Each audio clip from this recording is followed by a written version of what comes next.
Hey there, my name's Drew Brashler, and in this video, I'm going to be talking about the Sennheiser XS Wireless. And this is a new in-ear setup from Sennheiser, and Sweetwater and Sennheiser were nice enough to send this out to me to do a review, and as well as some instructional videos about this thing. And I'm super excited about this because this section of wireless in-ears can be a very expensive portion of purchasing for a band or a church or a touring group.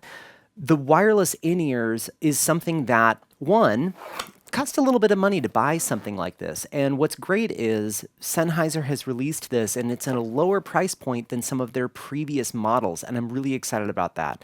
The other thing is if you purchase some in-ears in the very low side of the pricing range, you are going to find that you won't be super happy with it.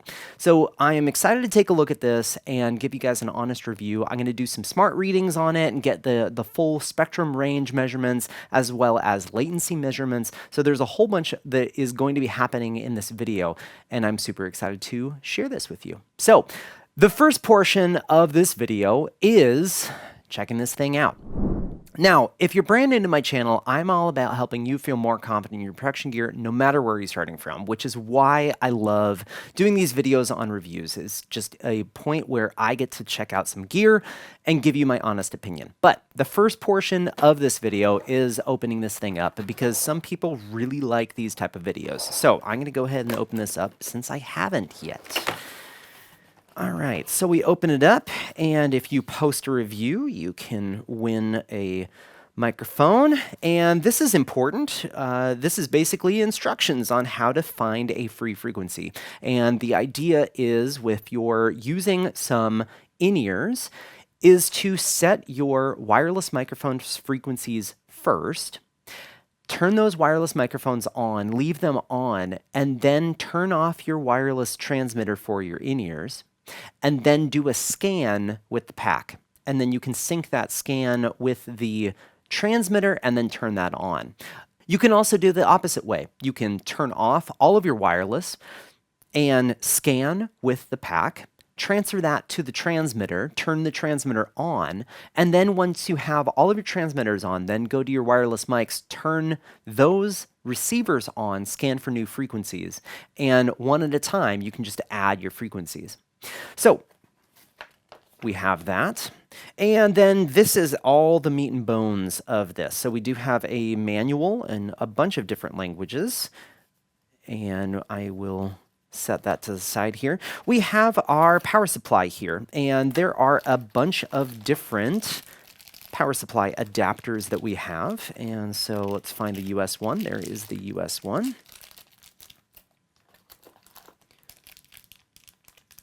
Looks like there's two versions of the US one with holes and one with not. So here's the US version, and we can simply just slide this on and lock that in. So now we have our power adapter. We have our antenna as well as some headphones.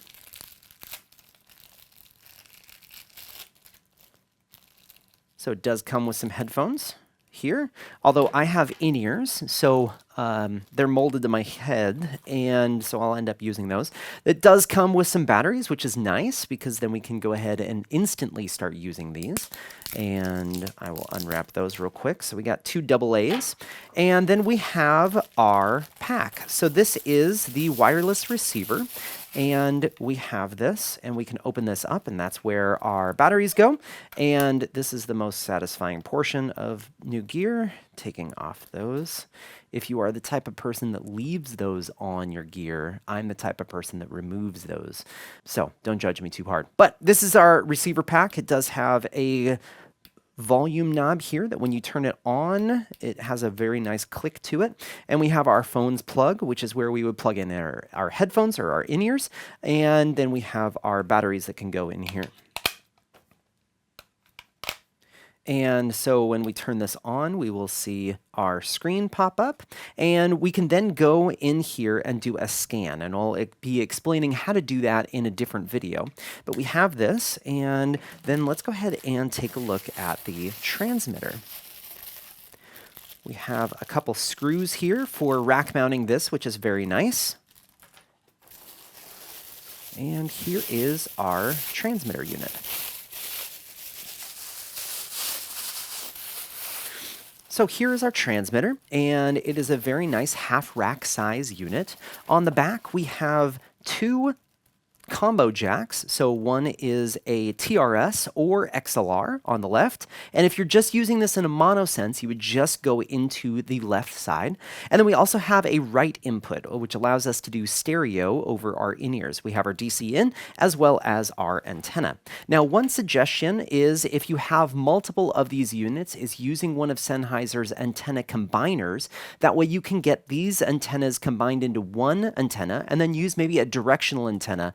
And that way you can have that in-ear rack either on the back side of the stage or side stage, and then have a single antenna pointed out towards you musicians to then use one antenna for maybe multiple of our Sennheiser wireless in-ears.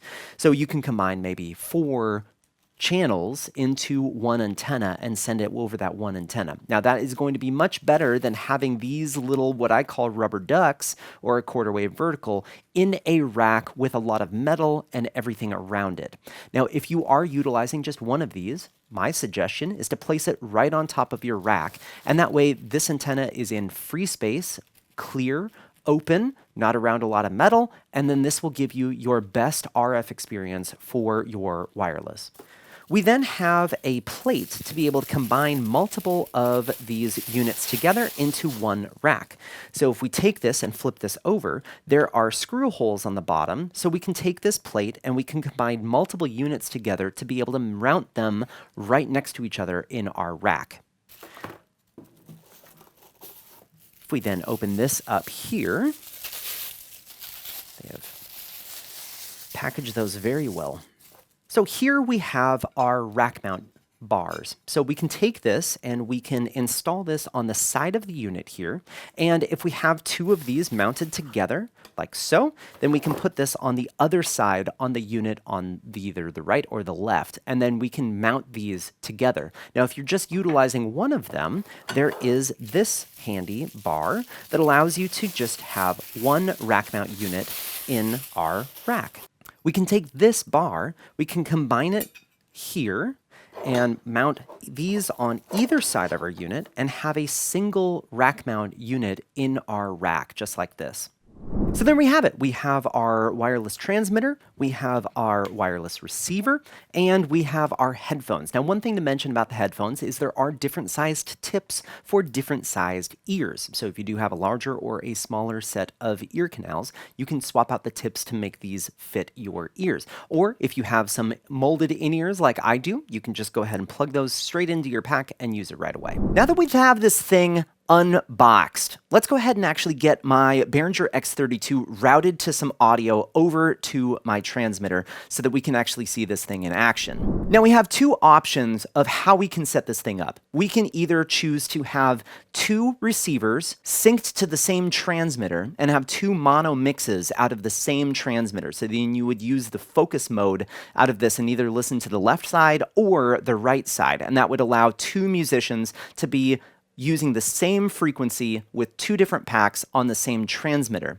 But when I'm setting up an in-ear transmitter, I like to have it in stereo because I like to be able to pan things in stereo and give the musician the best experience possible, which the Sennheiser XSW allows us to do that. We can either choose the dual mono or a stereo configuration. So with my Behringer X32, if I want to set this up in a stereo setup, then what I need to do is I need to link my mix bus 1 and my mix bus 2 together to make them a stereo pair. So I'm going to go ahead and select my mix bus 1 and hit the home button, and we can just press the first rotary knob to link these. So we can link this, and it's going to ask, do you want to link bus 1 and 2? And I'm going to press confirm. And now we have bus 1 and 2 linked, and we can see that I have that as a stereo pair. Now, one little tip about the X32 is you can't pair 2 and 3 together. You can only pair an odd with an even. So I can mix bus 1 and 2 together and 3 and 4 together, but not 2 and 3. So just keep that in mind. Now that we have our buses set up together, I can go ahead and grab a vocal mic and start getting this sent to my in-ear transmitter. And to do that, I can go ahead and just select one of my buses, either bus 1 or bus 2, hit sends on fader, and now this flips my board into a sends on fader mode, which then I can just go grab my vocal mic, check 1, 2, check 1, 2, check 1, 2, and there we go. So what's great about the unit is that there are some great audio meters sitting here on the transmitter. And so we can see that if I start getting super loud into this and turn this up all the way, we will start clipping. And so we can see that I'm clipping the transmitter right there. And so if we want to, we can go ahead and vary the amount of sensitivity on the transmitter. And once we have that sensitivity set, then we are just ready to go. And so if I take this and I pan this to the left side of my mix, we can hear that we're now on the left side, and we can see on the transmitter that I'm only panning on the left. And then I can go all the way to the right.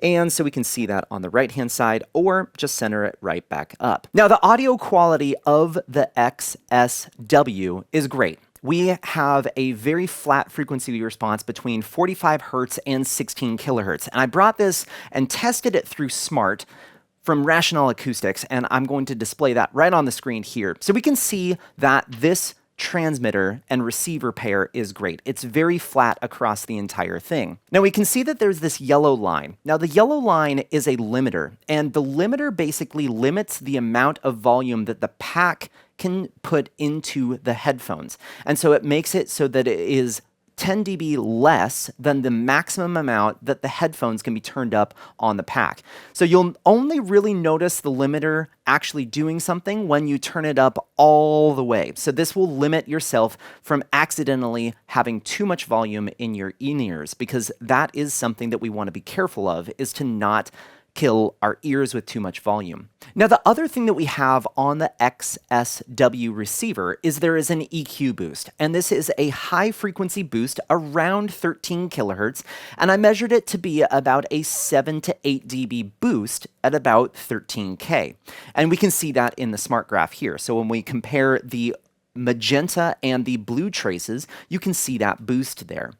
Now, the other thing that I tested was the latency of the system. So from input into the transmitter to output out of the pack, we were 0.12 milliseconds of latency, which is super fast. So that is a fantastic amount of latency for this system. And one other thing to note is when the EQ was inserted, that actually took that latency down to 0.10. So it took it to make it a little bit more fast in latency by turning the EQ boost on. Now, one thing about the EQ boost is if you want to boost your high frequency, it's better to do it on the pack than it is to do it on your board. And that's just the way that these in-ears work. And I actually have a great video about pilot tone that you guys can check out, and I've linked that in the description below to explain why we don't want to boost our high frequency from the board. So that is a fantastic add that Sennheiser added into the receiver pack of being able to add in that high frequency boost. Now, one other thing that the Sennheiser pack came with is our headphones, and these headphones are pretty good. They have a little bit of a low-end boost and a high frequency boost. So this pairs actually really nicely with the way that the FM transmitters work. So it will add in a little bit of low end that you probably might not get because of that little cut at 45 hertz. Now, that 45 hertz cut isn't something that Sennheiser chose to do. That is actually the way that FM transmitters work, and it's regulated by the FCC of having a certain amount of bandwidth. So we can see that on that smart graph, we have the 45 all the way up to 16K. Now, battery life on this receiver is fantastic. It's about 6 hours measured by Sennheiser. Now, I went a little bit longer than 6 hours on a pair of AA's when I was just doing some light use of this. I wasn't doing a full mix, but the louder that you take this volume knob up, the less battery life that you have. But again, we can expect to have that 6 hours of battery life with this receiver. Now, the other thing that I found that was interesting was the way that this display works is this. When you're looking at it from right here, you can't really see it. But if you're looking at it on your belt, you can see everything on the screen. And then if you turn it look at it this way, you can see everything on the screen again. So if you're holding it, looking at it like this, you'll just need to turn it a little bit so you can see. Now, the great thing about this screen design is if I have this on my belt, and I look down, I can see all of the detail and the numbers, which is fantastic. Now, one thing that I didn't like about the XSW system is that there's no scan function for frequencies. So you have to do this manually, which means that it's not that big of a deal because you can go ahead and scan it on the pack manually. So when you're setting this up for the first time, what you need to do is you need to turn off your transmitter and then grab your receiver, turn on any of your wireless mics that you have that are going to be in that room that you're using on your stage, and then turn this on and scan through the different groups and channels to find a frequency that doesn't have much RF. And you can do that by looking at the screen. So when we turn this on, we can see this RF bar right here. Now, if I go ahead and turn off my transmitter, we will see that that RF bar goes away, which means that this is a clean frequency. Now, I am using another in-ear transmitter and my wireless microphone transmitter in here. So if I was to scan around in the frequency range, I would then maybe find a frequency that I shouldn't be using. And so once we have this frequency, what we can do is we can just sync that with the receiver, and then we can turn this on, and then it just works. Now, another thing that you could do is use Wireless Workbench or Soundbase or Sennheiser's RF coordinator. And then you would just load in the area that you're in, estimate where the TV frequencies are, and then you can find a sufficient frequency for your wireless pack. So again, it's a little bit more work to do, but really not that bad. Now, if you have multiple transmitters, again, I suggest doing the wireless microphones first, turning those on, and then setting one pack at a time with the frequencies. So you go find a perfect frequency for your first pack, turn that on, leave that first transmitter on. And then the next pack, you would do the same thing. Turn on your receiver for that next pack, go find a frequency that's empty, and then sync that to the second transmitter. And then you can do that with a third, and so on and so forth. Now, again, I'm super happy about the performance of this, especially at the cost of the product. The cost of this product is not that expensive in comparison to other in-ear products that are using the UHF band. Now, the UHF band is going to be the best spot to have in-ears. It is away from the 900 megahertz, which is the ISM band, which has a lot of interference. It's away from the 2.4 gigahertz, which also has a lot of interference from Wi-Fi and different things like that. So the only thing that you have available in this band to interfere with this is TV stations, which are easy to find, and wireless microphones and other in-ear transmitters. So as long as you know what's being used on your stage and turn them on in that order that I was explaining, you will find that this will be a fantastic in-ear system. Now, I hope this video was helpful for you today. If you do happen to have any questions, or there's a video that you're hoping that I would make on this product, or really any of the other products that are out there, please post that in the comment section down below, as I'm always reading through those comments to find videos that are going to be helpful for you. If you haven't already, make sure to check out my website at drewbrashler.com. Otherwise, I hope you have a great day.